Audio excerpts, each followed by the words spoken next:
ஐரோப்பிய தமிழ் வானொலியின் வேரம் ஒரு வலம். ஐரோப்பிய தமிழ் வானொலி உறவுகளுக்கு வணக்கம். தொடர்வது இந்த வாரத்தின் இலங்கையின் முக்கிய செய்திகள். இலங்கையில் சடுதியாக அதிகரித்து வரும் கொரோனா 3 நாட்களில் 471 பேர் உயிரிழப்பு. இலங்கையில் கொரோனா வைரஸ் தொற்றினால் மேலும் 160 பேர் உயிரிழந்துள்ளதாக அரசாங்க தகவல் திணைக்களம் தெரிவித்துள்ளது. இதில் 30 வயதிற்கு கீழ் ஒரு ஆணும் 30 முதல் 59 வயதுக்கிடைப்பட்டோரில் 22 ஆண்களும் 13 பெண்களுமாக 35 பேரும், 60 வயதும் அதற்கு மேற்பட்டோரில் 64 ஆண்களும் 60 பெண்களுமாக 124 பேர் இவ்வாறு கொரோனா வைரஸ் தொற்றினால் உயிரிழந்துள்ளனர். இதற்கமைய கொரோனா வைரஸ் தொற்றினால் உயிரிழந்தோரின் மொத்த எண்ணிக்கை 5935 அதிகரித்துள்ளது. இலங்கையில் 3 நாட்களில் 471 பேர் கொரோனா வைரஸ் தொற்றினால் உயிரிழந்துள்ளதாக அரசாங்க தகவல் திணைக்களம் சுட்டிக்காட்டியுள்ளது. இதேவேளை சென்ற சனிக்கிழமை மேலும் 3245 பேருக்கு கொரோனா வைரஸ் தொற்று உறுதி செய்யப்பட்டுள்ளது. இதற்கமைய இலங்கையில் கொரோனா வைரஸ் தொற்றினால் பாதிக்கப்பட்டோரின் மொத்த எண்ணிக்கை 3,51,515 அதிகரித்துள்ளமை குறிப்பிடத்தக்கது. யாழ்ப்பாணத்தில் இராணுவம் வீடு புகுந்து தாக்குதல்.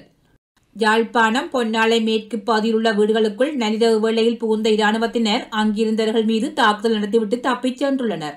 குறித்த சம்பவம் தொடர்பாக பிரதேச சபை உறுப்பினர் பிருந்தாபன் பொன்ராசா கூறியுள்ளதாவது: ஞாயிற்றுக்கிழமை நள்ளிரவு 11 மணியளவில் இராணுவ இலக்க தகடுகள் பொருத்திய மோட்டார் சைக்கிள்களில் உள்ளிட்ட வாகனங்களில் வந்து 10க்கு மேற்பட்ட இராணுவ சீருடை அணிந்தவர்கள் அப்பகுதியில் உள்ள வீடுகளுக்குள் அத்துமீறி நுழைந்து வீட்டில் இருந்தவர்கள் மீது மூர்க்கத்தனமாக தாக்குதல்களை மேற்கொண்டனர்.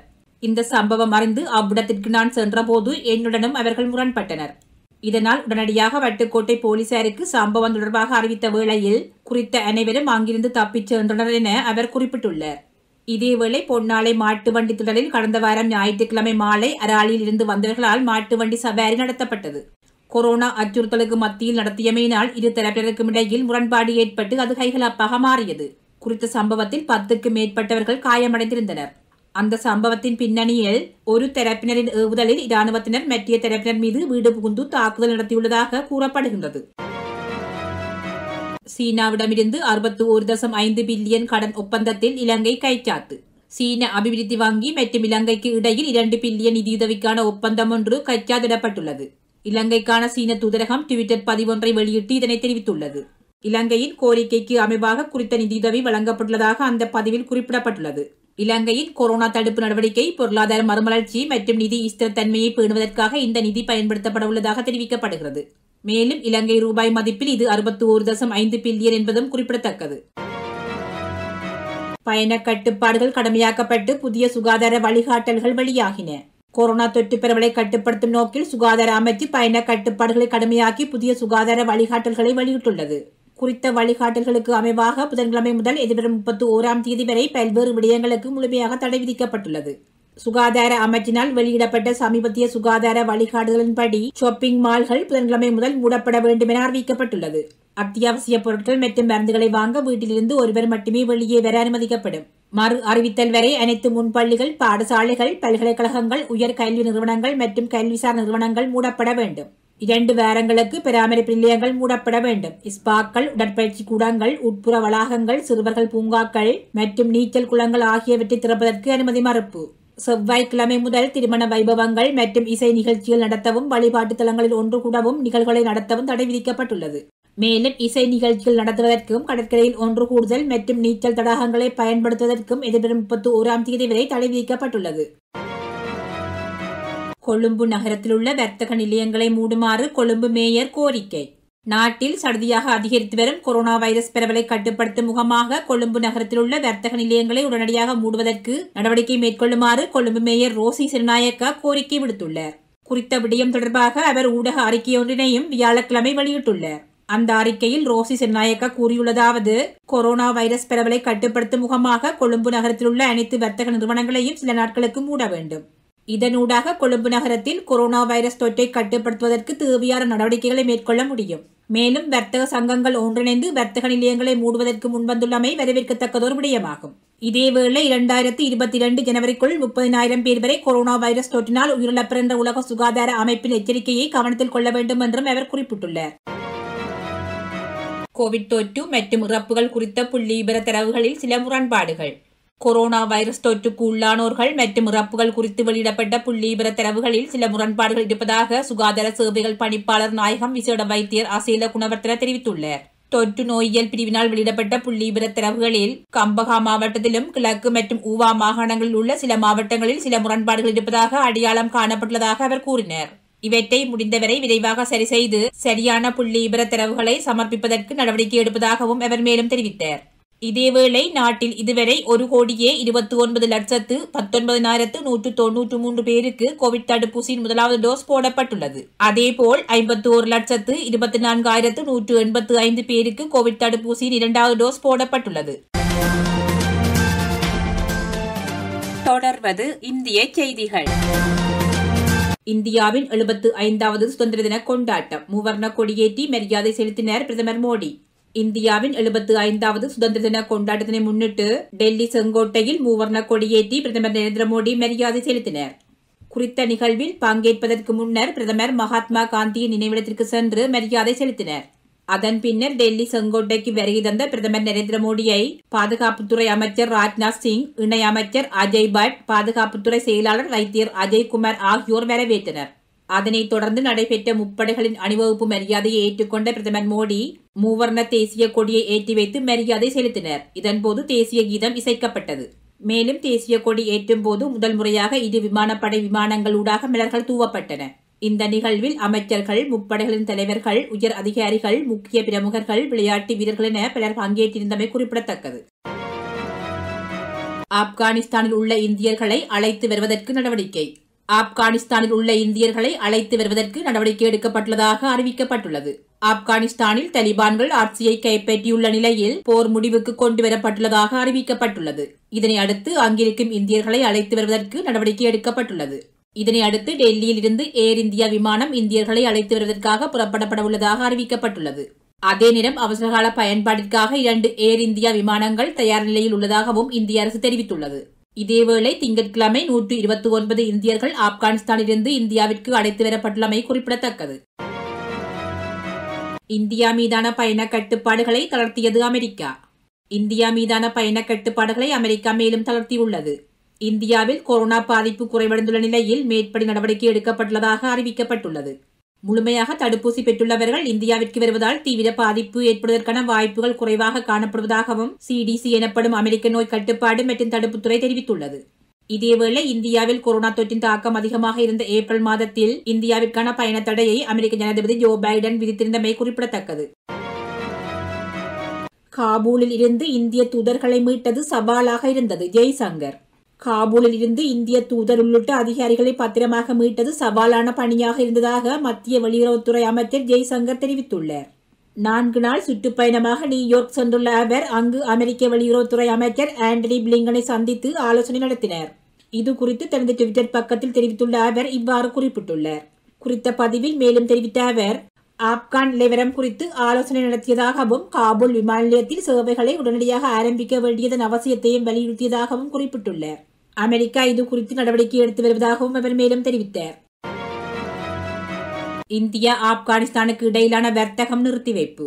இந்தியா ஆப்கானிஸ்தானுக்கு இடையிலான வர்த்தக நடவடிக்கைகள் நிறுத்தி வைக்கப்பட்டுள்ளதாக தெரிவிக்கப்பட்டுள்ளது. இந்தியாவிலிருந்து பாகிஸ்தான் வழியாக செல்லும் சரக்கு போக்குவரத்தை தலிபான்கள் நிறுத்தி வைத்துள்ளதாக கூறப்படுகிறது. இதனால் இந்தியாவிலிருந்து ஆப்கானிஸ்தானுக்கு ஏற்றுமதி செய்ய முடியாத நிலை எழுந்துள்ளதாக இந்திய ஏற்றுமதி நிறுவன கூட்டமைப்பின் தலைமை இயக்குநர் அஜய் சகாய் தெரிவித்துள்ளார். தலிபான்களின் இந்த நடவடிக்கை காரணமாக ஆப்கானிலிருந்து இந்தியாவிற்கு இறக்குமதி செய்யப்படும் பொருட்களின் விலை அதிகரிக்கலாம் என எதிர்பார்க்கப்படுகிறது. அமெரிக்காவுடனான வர்த்தக உறவு மேம்படும். பியூஷ் கோயல். அமெரிக்காவுடனான வர்த்தக உறவு மேலும் மேம்படும் என மத்திய வர்த்தகத்துறை அமைச்சர் பியூஷ் கோயல் நம்பிக்கை வெளியிட்டுள்ளார். ஏற்றுமதி மேம்பாட்டு கவுன்சில் தலைவர்கள் கூட்டத்தில் கருத்து தெரிவித்த அவர் இவ்வாறு குறிப்பிட்டுள்ளார். இதன்போது தொடர்ந்து தெரிவித்த அவர் புதிய வர்த்தக உடன்பாடுகள் தற்போதைக்கு மேற்கொள்ளப்படாது என அமெரிக்கா கூறியுள்ளதாக தெரிவித்துள்ளார். எனினும் இரு நாடுகளின் தரப்பில் வர்த்தக உறவை மேம்படுத்த பல்வேறு வழிகள் கண்டறியப்படும் என தெரிவித்த அவர் இந்த நடவடிக்கை ஏற்றுமதி துறைக்கு புதிய ஊக்குவிப்பாக இருக்கும் என கூறியுள்ளார். மேலும் இந்தியாவுடன் உடன்பாடுகளை மேற்கொள்ள ஆஸ்திரேலியா விருப்பம் தெரிவித்துள்ளதாகவும் பிரித்தானியாவுடன் தடையில்லா வர்த்தக உடன்பாடு குறித்து பேச்சுவார்த்தை நடைபெற்று வருவதாகவும் தெரிவித்துள்ளார். இதேவேளை 27 நாடுகளை கொண்ட ஐரோப்பிய யூனியனுடனான வர்த்தக உடன்பாடு ஏற்பட நீண்ட காலமாகும் எனவும் அதற்கான பணிகள் விரைவு செய்யப்பட்டுள்ளதாகவும் கூறியுள்ளார். அடுத்து செவிக்கு இனிமையாக வரும் பாடலை தொடர்ந்து செய்திகளை 17ஆம் ஆண்டில் ஐரோப்பிய தமிழ் வானொலி ஆரம்பிக்கலாங்களா? வெற்றிகரமான 17ஆம் ஆண்டில் ஐரோப்பிய தமிழ் வானொலி. ஐரோப்பிய தமிழ் வானொலி.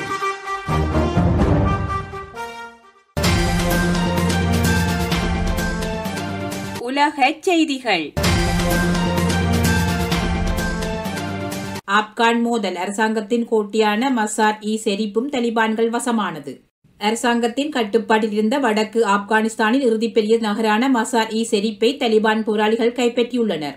உஸ்பெகிஸ்தான் மற்றும் தஜிகிஸ்தானின் எல்லைக்குள் அருகில் உள்ள பெரிய பொருளாதார மையமாக இருந்த குறித்த பகுதி சண்டையின்றி வீழ்ச்சியடைந்ததாக அதிகாரிகள் கூறியுள்ளனர். வெளிநாட்டு படையினர் மீள அழைக்கப்பட்டதிலிருந்து தலிபான்களால் தொடர்ச்சியாக தாக்குதல்கள் நடத்தப்பட்டு வருகின்றது. அதன்படி தலிபான்கள் இப்போது நாட்டின் பெரும்பகுதியை கட்டுப்படுத்தி தலைநகர் காபூலை நெருங்கி வருகின்றனர். வன்முறையால் 1/4 மில்லியனுக்கும் அதிகமான மக்கள் இடம்பெயர்ந்துள்ளதுடன் மேலும் பலர் பாதுகாப்பு கிடைக்கும் என்ற நம்பிக்கையில் காபூலுக்கு தப்பிச் சென்றுள்ளனர். தலிபான்களால் கைப்பற்றப்பட்ட பகுதிகளில் புர்கா அணிய வேண்டும் என பெண்கள் கட்டாயப்படுத்தப்பட்டதாகவும் சமூக விதிகளை மீறியதற்காக மக்களை அடித்து தாக்கியதாகவும் கூறப்படுகிறது. இறுதியாக 1990ஆம் ஆண்டுகளில் மசார்-இ-ஷெரீப் நகரை தலிபான்கள் கைப்பற்றியிருந்தமை குறிப்பிடத்தக்கதாகும். ஜப்பானில் கடும் மழை, கிட்டத்தட்ட 2 மில்லியன் மக்களை வெளியேறுமாறு உத்தரவு. ஜப்பானின் பல பகுதிகளில் பெய்து வரும் கனமழை காரணமாக உடனடியாக வீடுகளை விட்டு வெளியேறுமாறு மக்களுக்கு அறிவுறுத்தல் விடுக்கப்பட்டுள்ளது. 7 மாகாணங்களில் 1.8 மில்லியனுக்கும் அதிகமான மக்களுக்கு இந்த அறிவுறுத்தல் விடுக்கப்பட்டுள்ளதாக சர்வதேச செய்திகள் தெரிவிக்கின்றன. புகுவோகா மற்றும் குரோசிமா உள்ளிட்ட பல மாவட்டங்களில் மிக அதிக அளவிலான மழை வீழ்ச்சி பதிவாகும் என எச்சரிக்கை விடுக்கப்பட்டுள்ளது. இதேவேளை நாகசாகி பகுதியில் ஏற்பட்ட மண் சரிவில் சிக்கி ஒரு பெண் உயிரிழந்துள்ளதுடன் அவரது கணவர் மற்றும் மகள் காணாமல் போயுள்ளதாகவும் மீட்பு படையினர் தெரிவித்துள்ளனர். இந்நிலையில் மீட்பு நடவடிக்கைகளுக்காக 150க்கும் மேற்பட்ட படையினர், போலீசார் மற்றும் தீயணைப்பு வீரர்கள் அனுப்பப்பட்டுள்ளனர் என்று அதிகாரிகள் குறிப்பிட்டுள்ளனர். நாட்டின் மேற்பகுதி மிக மோசமாக பாதிக்கப்பட்டுள்ள நிலையில் எதிர்வரும் நாட்களில் நாடு முழுவதும் பலத்த மழை பெய்யும் என எதிர்பார்க்கப்படுகிறது. ஜெர்மனியில் கோவிட் பாதிப்பு 5 மடங்கு அதிகரிப்பு. ஜெர்மனியில் கொரோனா வைரஸ் தொற்று பாதிப்பு ஒரு மாதத்தில் 5 மடங்காக அதிகரித்துள்ளது. கடந்த ஜூலை மாதத்தில் நாளொன்றுக்கு 1000 அல்லது 2000 என இருந்த பாதிப்பு தற்போது 5 மடங்காக உயர்ந்துள்ளது. இதன்படி கடந்த 7 நாட்களில் 1 லட்சம் பேரில் 27.6 பேருக்கு பாதிப்புகள் என்ற அளவில் இருந்து 30.1 ஆக அதிகரித்துள்ளது. இது ஜெர்மனியில் ஒரு மாதத்தில் பதிவான கொரோனா பாதிப்புகளை விட 5 மடங்கு அதிகமாகும். உலகில் கோவிட்-19 தொற்றினால் அதிக பாதிப்பினை எதிர்கொண்ட 13வது நாடாக விளங்கும் ஜெர்மனியில் இதுவரை 38,19,845 பேர் பாதிக்கப்பட்டுள்ளனர். மேலும் 92,367 பேர் உயிரிழந்துள்ளனர். ஹெய்டி நிலநடுக்கம், உயிரிழந்தவர்களின் எண்ணிக்கை 1200 கடந்தது. ஹெய்டியில் ஏற்பட்ட நிலநடுக்கத்தில் உயிரிழந்தவர்களின் எண்ணிக்கை 1200 கடந்துள்ளதாக நாட்டின் சிவில் பாதுகாப்பு நிறுவனம் தெரிவித்துள்ளது. நாட்டில் சனிக்கிழமை 7.2 ரிக்டர் அளவில் ஏற்பட்ட நிலநடுக்கத்தில் இதுவரை 5700 பேர் காயமடைந்துள்ளனர். மொத்த 1297 இறப்புகளில் 1054 தென் நிர்வாக பிராந்தியத்திலும், 119 கிராண்ட் ஆன்ஸிலும், 122 நிப்பேஸிலும், 2 வடமேற்கு பிராந்தியத்திலும் உள்ளன என்று சிவில் பாதுகாப்பு சேவை தெரிவித்துள்ளது. இந்த நிலநடுக்கத்தால் 13,694 வீடுகள் சேதமடைந்துள்ளதுடன் மேலும் 13,785 பேர் பாதிப்புக்குள்ளானதாக அந்த நிறுவனத்தின் அதிகாரிகள் தெரிவித்துள்ளனர். ஹெய்டியில் தற்போது ஏற்பட்டுள்ள நிலநடுக்கம் இந்த ஆண்டில் உலகம் முழுவதும் ஏற்பட்ட நிலநடுக்கங்களில் மிகவும் மோசமானது என்று கூறப்படுகிறது. கடந்த 2010ஆம் ஆண்டில் 7.0 ரிக்டர் அளவில் ஏற்பட்ட நிலநடுக்கத்தில் 2,20,000 முதல் 3 லட்சம் பேர் உயிரிழந்தமை குறிப்பிடத்தக்கது. அச்சத்தின் உச்சத்தில் மக்கள், காபூல் விமான நிலையம் மூடல். அச்சத்தின் விளிம்பில் உள்ள மக்கள் என்ன செய்வதறியாது காபூல் விமான நிலையத்தை புடை சூழ்ந்துள்ளதால் விமான நிலையம் மூடப்படுவதாக அதிகாரிகள் அறிவித்துள்ளனர். மக்கள் கூட்டம் கட்டுக்குள் வந்ததும் விமான நிலையத்தை திறக்க வாய்ப்புள்ளதாக அவர்கள் மேலும் தெரிவித்தனர். 60 இலட்சம் மக்கள் வசிக்கும் காபூலை தலிபான்கள் கைப்பற்றியுள்ளதால் அங்கிருந்து வேறு நாடுகளுக்கு தப்பியோட மக்கள் முண்டியெடுத்துக் கொண்டு அங்குள்ள விமானங்களில் ஏறுகின்றனர். இதனால் அங்கு பதற்றம் ஏற்பட்டுள்ளது. இதனிடையே விமான நிலையத்தை தங்களது கட்டுப்பாட்டுக்குள் வைத்துள்ள அமெரிக்க படையினர் கூட்டத்தை கட்டுப்படுத்த திங்கட்கிழமை துப்பாக்கி சூடு நடத்தினர். இதில் 2 உயிரிழந்ததாக தெரிவிக்கப்படுகின்றது. அதே நேரத்தில் வெளிநாட்டுக்கு தப்பிச் செல்ல முயற்சிக்கும் யாரையும் இதுவரை தலிபான்கள் தடுத்து நிறுத்தவில்லை. ஆப்கானிஸ்தானை கைப்பற்றியுள்ள தலிபான்கள் அந்த நாட்டுக்கு புதிய பெயரை சூட்ட முடிவு செய்துள்ளனர். இஸ்லாமிக் எமிரேட் ஆஃப் ஆப்கானிஸ்தான் என்று அதற்கு பெயர் சூட்ட இருக்கிறார்கள். புதிய அரசாங்கம் பதவியேற்றதும் முறைப்படி இதற்கான அறிவிப்பு வெளியிடப்படும். காபூலில் உள்ள தங்களது தூதரக அதிகாரிகள் பத்திரமாக இருப்பதாக அமெரிக்கா தெரிவிப்பு. காபூலில் உள்ள தங்களது தூதரக அதிகாரிகள் அனைவரும் பத்திரமாக இருப்பதாக அமெரிக்கா தெரிவித்துள்ளது. அவர்கள் அனைவரும் விமான நிலையத்துக்கு அழைத்து வரப்பட்டு விட்டதாக அமெரிக்க அதிகாரிகள் தெரிவித்துள்ளனர். ஒவ்வொரு கட்டமாக அவர்களை வெளியேற்றுவதற்கு திட்டமிடப்பட்டுள்ளதாகவும் இதற்காக சுமார் 6000 இராணுவ வீரர்கள் காபூலில் நிறுத்தப்பட்டுள்ளதாகவும் அதிகாரிகள் மேலும் தெரிவித்தனர். விமான நிலையத்தை தங்களது பாதுகாப்பில் அமெரிக்க வீரர்கள் வைத்திருப்பதாகவும் வெளியேற விரும்புவோருக்கு வழி ஏற்படுத்தி தருவதாகவும் கூறப்படுகிறது. தூதரக பணியாளர்களை கொண்டு செல்லும் ஹெலிகாப்டர்கள் ஞாயிற்றுக்கிழமை நகரத்தின் வான்பகுதியில் பறந்து சென்றன. மேலும் தூதரகத்தில் முக்கிய ஆவணங்கள் எரிக்கப்பட்டதால் தூதரக வளாகத்தின் அருகே புகை எழும்பியதாக கூறப்படுகிறது. இதேபோல் பிரித்தானியா உள்ளிட்ட மற்ற நாடுகளும் தங்கள் நாட்டவர்களை மீட்பதற்கு தீவிரமாக முயற்சி செய்து வருகின்றன. சில நாடுகள் தங்களது தூதரகங்களை மூடும் பணியில் ஈடுபட்டிருக்கின்றன.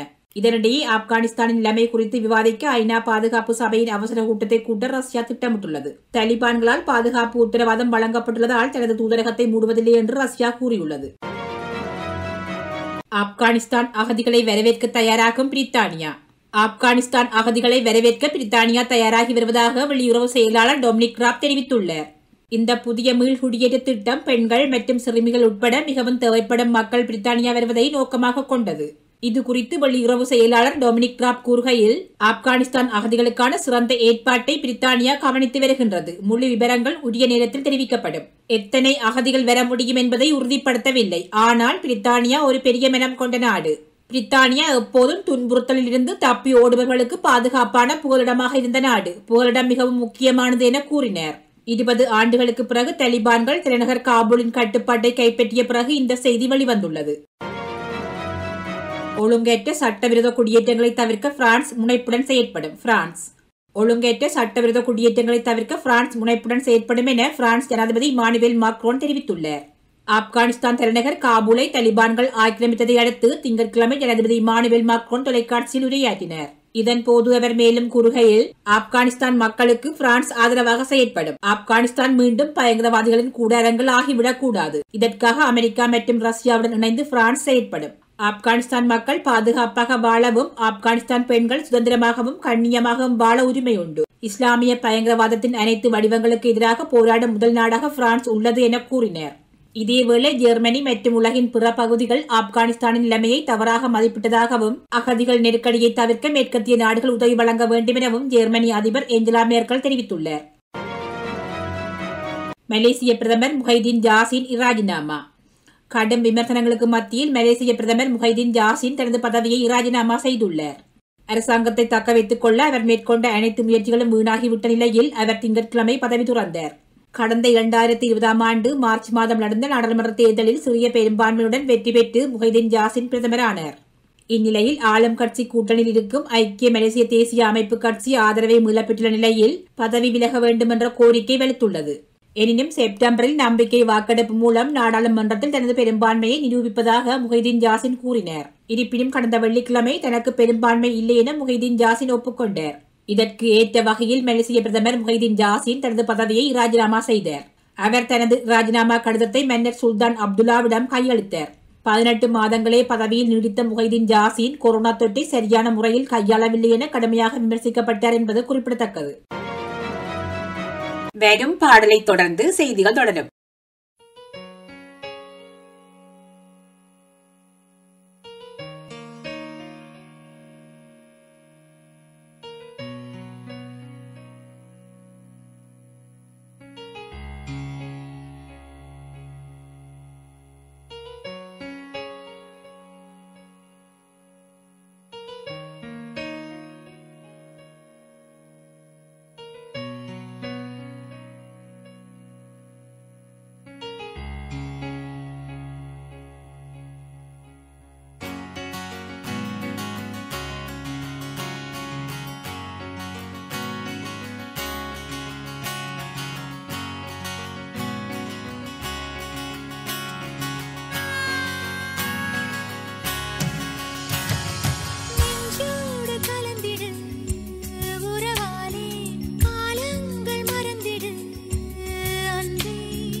கதையாகி போகும் என் கண்ணீர் துளியின் நேரம் வாழும் தாயாக நீதான் தலை கோத வந்தாலும் அடி மீது மீண்டும் ஜனனம் வேண்டும் என் வாழ்க்கை நீ இங்கு தந்தது அடி உன் நாட்கள் நான் இங்கு வாழ்வது காதல் இல்லை இது காமம் இல்லை இந்த உறவுக்கு உலகத்தில் பெயரில்லை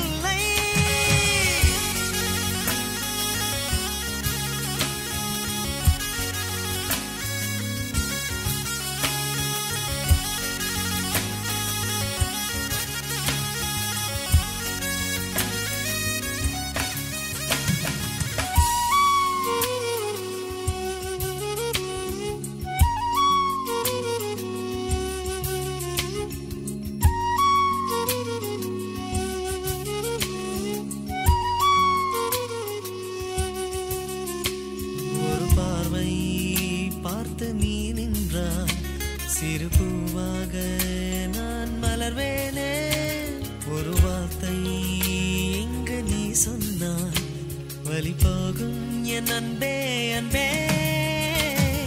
நெஞ்சோடு கலந்திடு உறவாலே காலங்கள் மறந்திடு அந்நாட்டின் வெளியுறவு அமைச்சர் சைமன் கோமெனி தெரிவித்துள்ளார்.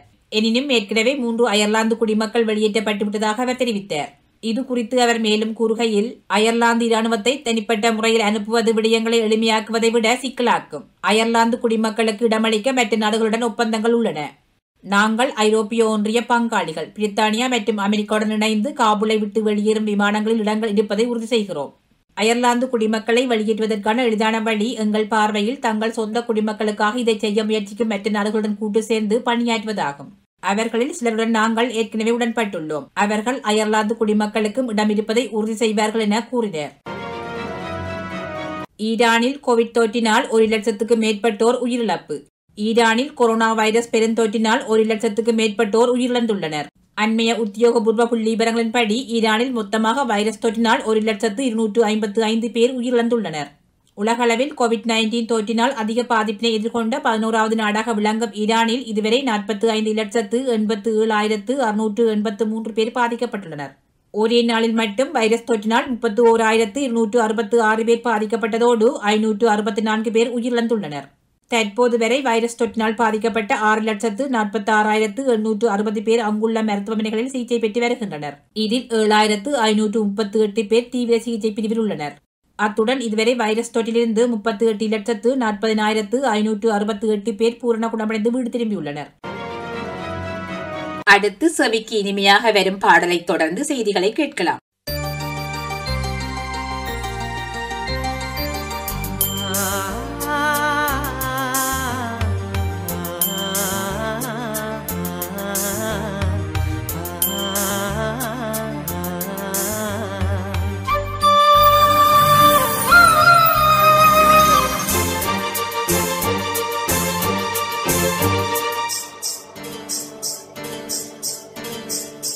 செவ்வந்தி பூவுக்கும் தென்பாண்டி காத்துக்கும் என் பாட்டுனா சந்தோஷந்தா. என் மாமம் பொண்ணுக்கு சிங்கார கண்ணுக்கு என் பாட்டுனா சந்தோஷந்தா. அம்மாடி வாம் கொலுசு சத்தம் ஆதாரமா நெஞ்சில் நிற்கும். அழகே உன் பேர் சொன்ன கவிதை கொட்டும். செவ்வந்தி பூவுக்கும் தென்பாண்டி காத்துக்கும் என் பாட்டுனா சந்தோஷந்தா. என் மாமம் பொண்ணுக்கு சிங்கார கண்ணுக்கு என் பாட்டுனா சந்தோஷந்தா.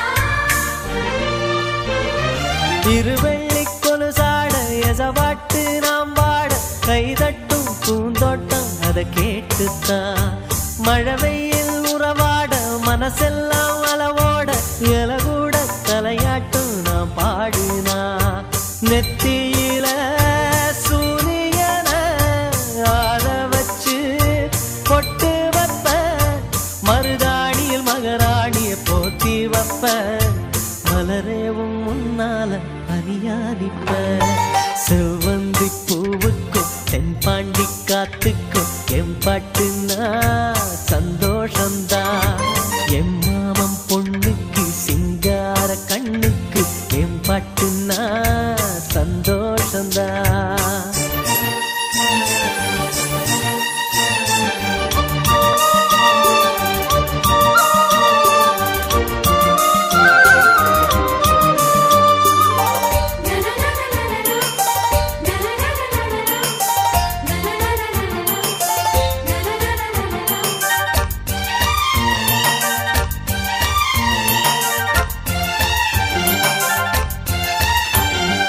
மனசெல்லாம் கோலம் நீ போட்ட பூக்கோலம் மழை தண்ணி பட்டாலும் அழியாதம்மா நாளெல்லாம் என் கூட நீ பேசி சிரிச்சாலே அதுபோல சுகமேதும் கிடையாதம்மா கண்ணாடியும் மோகத்தை கண்ணாடியா பார்க்கும் கண்ணே எம்பாட்டு சொல்லாதது தென்றல் சொல்லும் என் உசுரோட பேச்சு ஒளியாவின்னோ செவ்வந்தி பூவுக்கும் தென்பாண்டி காத்துக்கும் என் பாட்டுனா சந்தோஷந்தா அம்மாடிவோ கொலுசு சத்தம் ஆதாரமா நெஞ்சில் நிற்கும் அழகேவும் பேர் சொன்ன கவிதை கொட்டும் செவ்வந்தி பூவுக்கும் தென்பாண்டி காத்துக்கும் என் பாட்டுனா சந்தோஷந்தா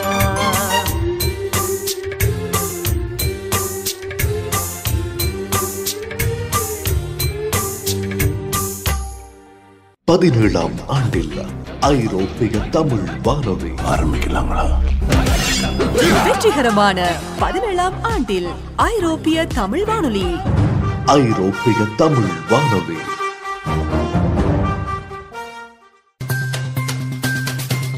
விளையாட்டுச் செய்திகள். தேசிய வங்கி பகிரங்க டென்னிஸ், டேனில் மெட்வேடெவ் கமிலா ஜியோர்கி சாம்பியன். தேசிய வங்கி பகிரங்க டென்னிஸ் தொடரில் ரஷ்யாவின் முன்னணி வீரரான டேனில் மெட்வேடெவ் மற்றும் இத்தாலியின் கமிலா ஜியோர்கி ஆகியோர் சாம்பியன் பட்டம் வென்றுள்ளனர். ஆண்கள் மற்றும் பெண்கள் பங்கேற்ற தேசிய வங்கி பகிரங்க டென்னிஸ் தொடரில் 4 பிரிவுகளில் போட்டிகள் நடைபெற்றன. கடனத்திரையில் நடைபெற்ற இத்தொடர் கடந்த 7ஆம் தேதி ஆரம்பமாகி திங்கள் வரை நடைபெற்றது. இதில் ஆண்களுக்கான ஒற்றையர் பிரிவு இறுதிப் போட்டியில் ரஷ்யாவின் முன்னணி வீரரான டேனில் மெட்வேடெவ் அமெரிக்காவின் ரெய்லி ஒபெல்காவுடன் மோதினர். பரபரப்பாக நடைபெற்ற இப்போட்டியில் டேனில் மெட்வேடெவ் 6-4, 6-3 என்ற நேர் செட் கணக்குகளில் வெற்றி பெற்று சாம்பியன் பட்டத்தை வென்றார். இதேபோல பெண்களுக்கான ஒற்றையர் பிரிவு இறுதிப் போட்டியில் செக் குடியரசின் கரோலினா பிளிஸ்கோவாவும் இத்தாலியின் கமிலா ஜியோர்கியும் பல பரிசு நடத்தினர். விறுவிறுப்பாக நடைபெற்ற இப்போட்டியில் 6-3, 7-5 என்ற நேர் செட் கணக்குகளில் வெற்றி பெற்று கமிலா ஜியோர்கி சாம்பியன் பட்டத்தை வென்றார். பாகிஸ்தான் அணிக்கு எதிரான டெஸ்ட், மேற்கிந்திய தீவுகள் அணி 1 விக்கெட்டினால் வெற்றி.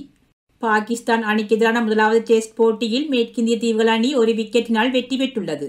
இந்த வெற்றியின் மூலம் 2 போட்டிகள் கொண்ட டெஸ்ட் தொடரில் 1-0 என்ற கணக்கில் மேற்கிந்திய தீவுகள் அணி முன்னிலை பெற்றுள்ளது. ஜமைக்காவில் கடந்த 12ஆம் தேதி ஆரம்பமான இப்போட்டியில் நாணய சுழற்சியில் வெற்றி பெற்ற மேற்கிந்திய தீவுகள் அணி முதலில் களத்தடுப்பை தீர்மானித்தது. இதன்படி முதலில் துடுப்படுத்தாடிய பாகிஸ்தான் அணி 217 ஓட்டங்களுக்கு சுருண்டது.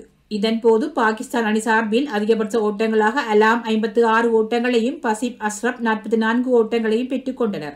மேற்கிந்திய தீவுகள் அணியின் பந்துவீச்சில் ஜெய்டன் சீல்ஸ் மற்றும் போல்டர் ஆகியோர் தலா 3 விக்கெட்டுகளையும், ரோச் 2 விக்கெட்டுகளையும், மெய்ல்ஸ் 1 விக்கெட்டினையும் வீழ்த்தினர். இதனைத் தொடர்ந்து பதிலுக்கு முதல் இன்னிங்ஸை தொடங்கிய மேற்கிந்திய தீவுகள் அணி 253 ஓட்டங்களுக்கு சுருண்டது. இதில் அணியின் அதிகபட்ச ஓட்டங்களாக கார்லோஸ் பிரத்வேயிட் 97 ஓட்டங்களையும், ஜேசன் ஹோல்டர் 58 ஓட்டங்களையும் பெற்றுக் கொண்டனர். பாகிஸ்தான் கிரிக்கெட் அணியின் பந்துவீச்சில் சாயின் அப்ரிடி 4 விக்கெட்டுகளையும், முகமது அப்பாஸ் 3 விக்கெட்டுகளையும், பசிம் அஸ்ரப் மற்றும் ஹசன் அலி ஆகியோர் தலா 1 விக்கெட்டினையும் வீழ்த்தினர். இதனை அடுத்து 36 ஓட்டங்கள் பின்னிலையில் தனது 2வது இன்னிங்ஸை தொடங்கிய பாகிஸ்தான் அணி 203 ஓட்டங்களுக்கு சுருண்டது. இதனால் மேற்கிந்திய தீவுகள் அணிக்கு 168 ஓட்டங்கள் வெற்றி இலக்காக நிர்ணயிக்கப்பட்டது. இதன்போது அணியின் அதிகபட்ச ஓட்டங்களாக பாபர் அசாம் 55 ஓட்டங்களையும், அபித் அலி 34 ஓட்டங்களையும் பெற்றுக் கொண்டனர். மேற்கிந்திய தீவுகள் அணியின் பந்துவீச்சில் ஜெய்டன் சீல்ஸ் 5 விக்கெட்டுகளையும், ரோச் 3 விக்கெட்டுகளையும், மேயர்ஸ் மற்றும் ஹோல்டர் ஆகியோர் தலா 1 விக்கெட்டினையும் வீழ்த்தினர். இதனை அடுத்து 168 என்ற வெற்றி இலக்கை நோக்கி களமிறங்கிய மேற்கிந்திய தீவுகள் அணி 9 விக்கெட் இழப்புக்கு வெற்றி இலக்கை கடந்தது. இதனால் அந்த அணி 1 விக்கெட்டினால் வெற்றி பெற்றது. இதன்போது அணியின் அதிகபட்ச ஓட்டங்களாக ஜெரைமைன் பிளாக்வுட் 55 ஓட்டங்களையும், ஹெமார் ரோச் ஆட்டமிழக்காது 30 ஓட்டங்களையும் பெற்றுக் கொண்டனர். இதன்போது அணியின் அதிகபட்ச ஓட்டங்களாக ஜெரைமைன் பிளாக்வுட் 55 ஓட்டங்களையும், ஹெமார் ரோச் ஆட்டமிழக்காது 30 ஓட்டங்களையும் பெற்றுக் கொண்டனர். பாகிஸ்தான் அணியின் பந்துவீச்சில் சாயின் ஆப்ரிடி 4 விக்கெட்டுகளையும், ஹசன் அலி 3 விக்கெட்டுகளையும், பசீம் அஸ்ரப் 2 விக்கெட்டுகளையும் வீழ்த்தினர். இப்போட்டியின் ஆட்ட நாயகனாக 2 இன்னிங்ஸிலும் மொத்தமாக 8 விக்கெட்டுகளையும் வீழ்த்திய மேற்கிந்திய தீவுகள் அணியின் ஜெய்டன் சீல்ஸ் தெரிவு செய்யப்பட்டார். ஜெர்ட் முல்லர் காலமானார். ஜெர்மனி கால்பந்து நட்சத்திரம் ஜெர்ட் முல்லர் திங்கட்கிழமை காலமானார். மேற்கு ஜெர்மனி அணிக்காக 62 சர்வதேச போட்டிகள் விளையாடியுள்ள முல்லர் அவற்றில் 68 கோல் அடித்துள்ளார். 1974 உலகக்கோப்பை ஃபைனலில் நெதர்லாந்து அணிக்கு எதிராக வெற்றி கோல் அடித்து புகழ் பெற்றவர். ஜெர்மனியின் பிரபல கால்பந்து கிளப் பயர்ன் மியூனிக் சார்பில் 427 போட்டிகளில் விளையாடி 365 கோல் போட்டு அசத்தியுள்ளார். ஓய்வு பெற்ற பிறகு பயிற்சியாளராகவும் நிர்வாகியாகவும் செயல்பட்டு முத்திரை பதித்த முல்லரின் மறைவுக்கு கால்பந்து பிரபலங்கள் மற்றும் ரசிகர்கள் அஞ்சலி செலுத்தி வருகின்றனர். அமெரிக்க ஓபன் டென்னிஸில் இருந்து விலகுவதாக டொமினிக் தீம் அறிவிப்பு. நடப்பு சாம்பியனும் உலக தரவரிசையில் 6வது இடத்தில் இருப்பவருமான ஆஸ்திரேலியாவின் டொமினிக் தீம் அமெரிக்க ஓபன் டென்னிஸில் இருந்து விலகுவதாக அறிவித்தார்.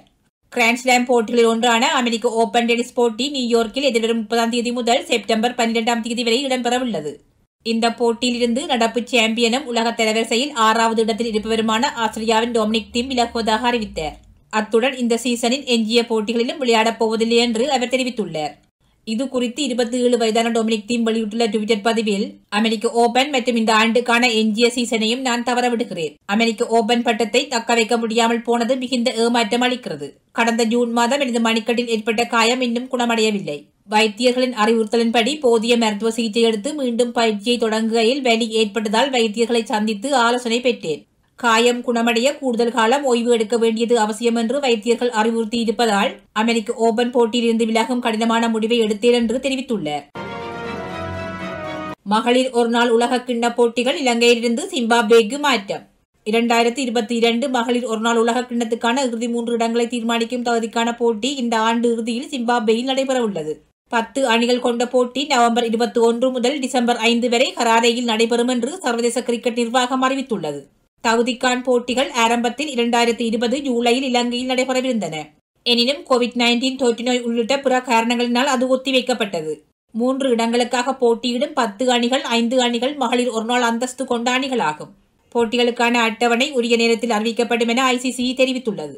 Bangladesh, Ireland, Netherlands, Pakistan, Papua New Guinea, Ilangai, Thailand, America, மேற்கிந்திய தீவுகள் மற்றும் சிம்பாப்வே ஆகிய அணிகளே தகுதிக்கான் போட்டிகளில் மோதும். தகுதிக்கான் போட்டிகளில் வெல்லும் அணிகள் உலக கிண்ணத்துக்கு ஏற்கனவே தகுதி பெற்றுள்ள ஆஸ்திரேலியா, இங்கிலாந்து, இந்தியா, தென்னாப்பிரிக்கா மற்றும் நியூசிலாந்து ஆகிய 5 அணிகளுடன் இணைத்துக் கொள்ளப்படுவார்கள். சின்சினாட்டி பகிரங்க டென்னிஸ் 3வது சுற்று போட்டிகளின் முடிவுகள். ஆண்கள் மற்றும் பெண்கள் பங்கேற்கும் சின்சினாட்டி பகிரங்க டென்னிஸ் தொடர் தற்போது விறுவிறுப்புக்கு பஞ்சமில்லாமல் நடைபெற்று வருகின்றது. இதன்போது தற்போது 3வது சுற்று போட்டிகள் நடைபெற்று முடிந்துள்ளன. இப்போட்டிகளின் முடிவுகளை பார்க்கலாம். முதலாவதாக ஆண்கள் ஒற்றையர் பிரிவு 3வது சுற்று போட்டிகளின் முடிவுகள்.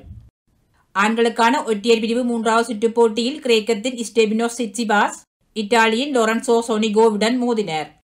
பரபரப்பாக நடைபெற்ற இப்போட்டியில் ஸ்டெபினோஸ் சிட்சிபாஸ் 5-7, 6-3, 6-4 என்ற செட் கணக்குகளில் வெற்றி பெற்று காலிறுதிக்கு முன்னேறினர்.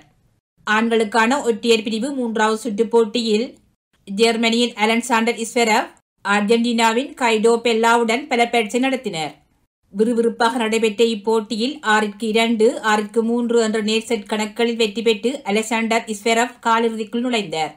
விறுவிறுப்பாக நடைபெற்ற இப்போட்டியில் 6-2, 6-3 என்ற நேர் செட் கணக்குகளில் வெற்றி பெற்று அலெக்சாண்டர் ஸ்வெரவ் காலிறுதிக்குள் நுழைந்தார்.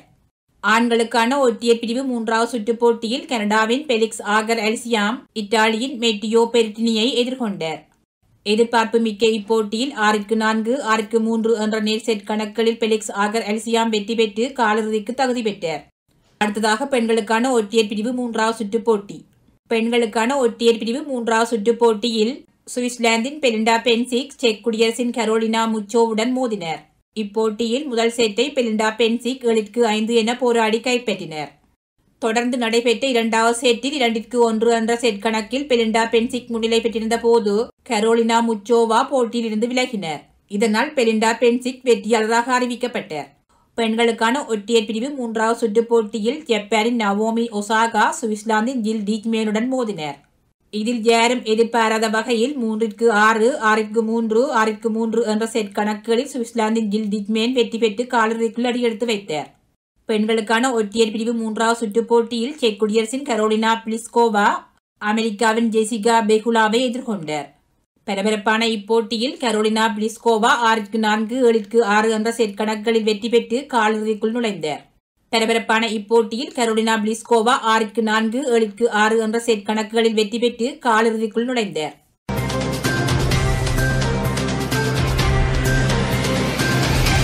இத்துடன் இவ்வாரத்திற்கான வாரம் ஒரு வேலம் நிறைவுக்கு வருகின்றது. இத்துணை நிறமன் நிகழ்வுடன் இணைந்து கேட்டுக் கொண்டிருந்த அத்துணை அன்புள்ள சொந்தங்களுக்கும் நன்றிகளையும் வாழ்த்துக்களையும் தெரிவித்துக் கொண்டு விடைபெற்றுக் கொள்ளலாம். மீண்டும் ஒரு வாரம் ஒரு வேலத்தில் சந்திக்கும் வரை நன்றி, வணக்கம்.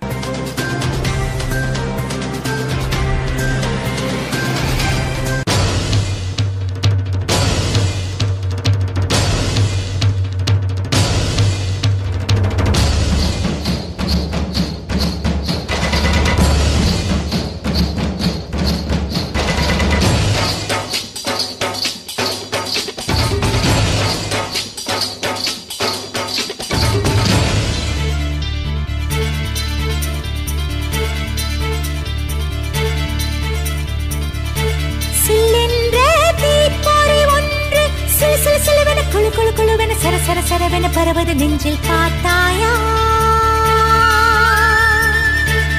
இது உன் காதலன் என்று விறுவிறுவென கலகலகலவென அடிமன வெளிகளில் ஒரு நதி நகரது கேட்டாயா, உன் மெத்தை மேல் தலை சாய்கிறேன்